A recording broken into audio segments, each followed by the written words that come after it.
Sun is up, the drinks are hot, and now it's time for our first cup.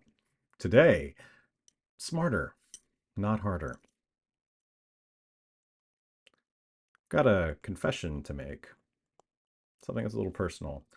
I'm an addict.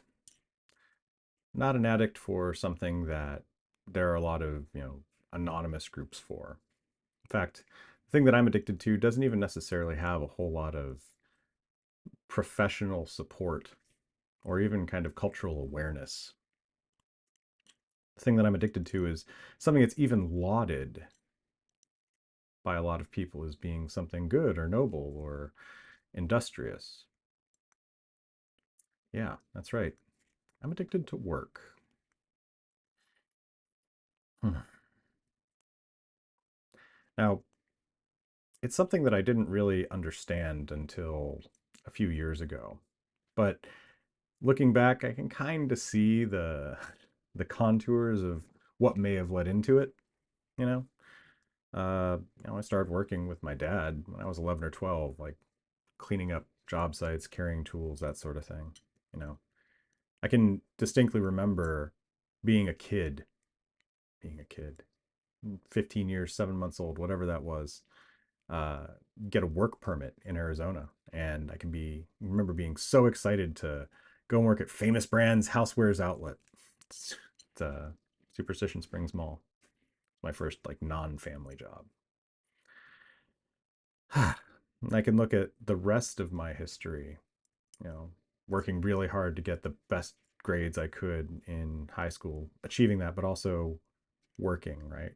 Going to university on what was essentially a full ride, but still feeling like I had to be working. Getting kicked out of that university, working multiple jobs, like afterwards, going back to university, still working to get good grades, being on probation, still like working a job though.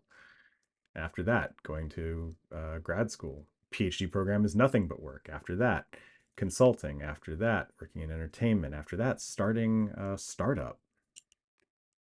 Just this history of just constantly working for over a quarter of a century until, you know, the pandemic just stopped all of that. Like it did for you, probably too. It was the first point in my life that I had to stop in that capacity, had to really examine my relationship with work. And what I found kind of humbled me.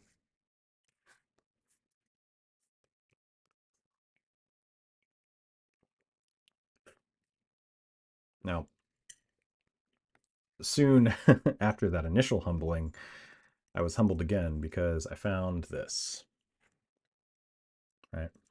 This is a gold medal from the Skills USA National Championships in 2000. There we go. 2000. Earned this medal as the captain of the Mesa High School Total Quality Management Team. TQM is one of the leadership competitions at Skills USA VICA.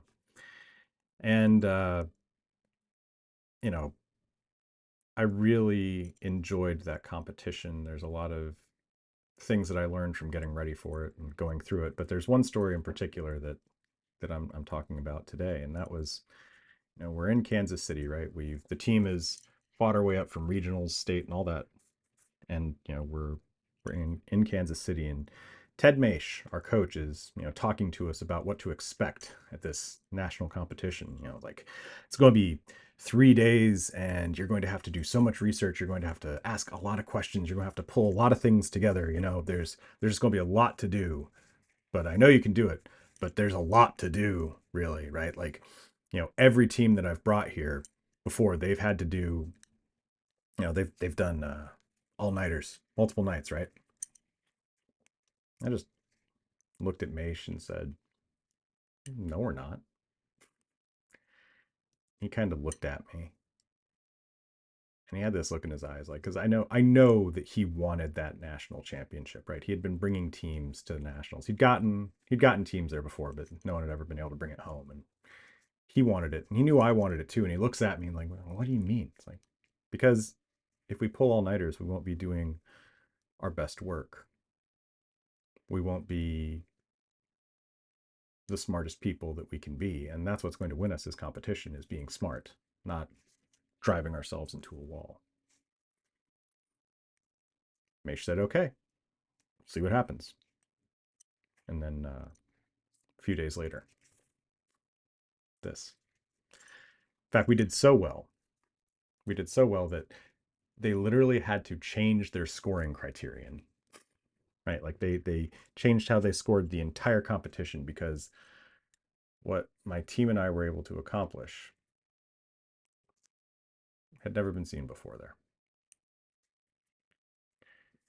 And so I'm remembering all of this, you know, sitting on the couch during the pandemic. I'm like, where did I forget that?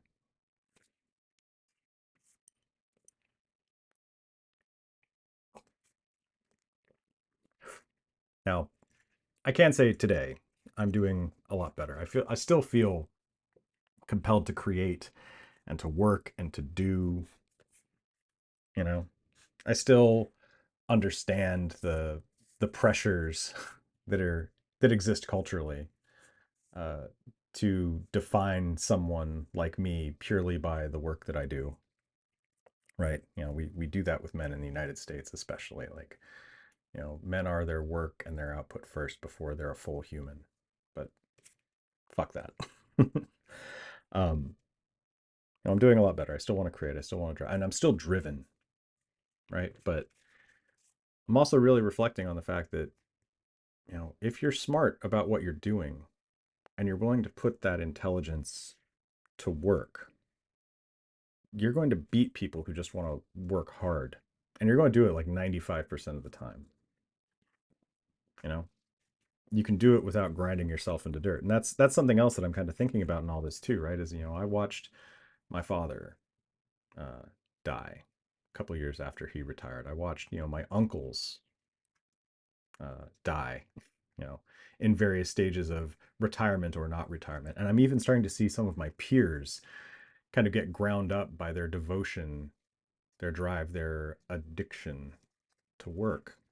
And I think the best way to kind of break that harmful behavioral pattern is to stop thinking you have to work so damn hard all the time. Define yourself by something beyond that, which, again, I'm getting better with. As you can see, though, I still will struggle to define all of it because, you know, it's been a big part of my life for a long time. But that said, I do know that I can work and I can live smarter, not harder.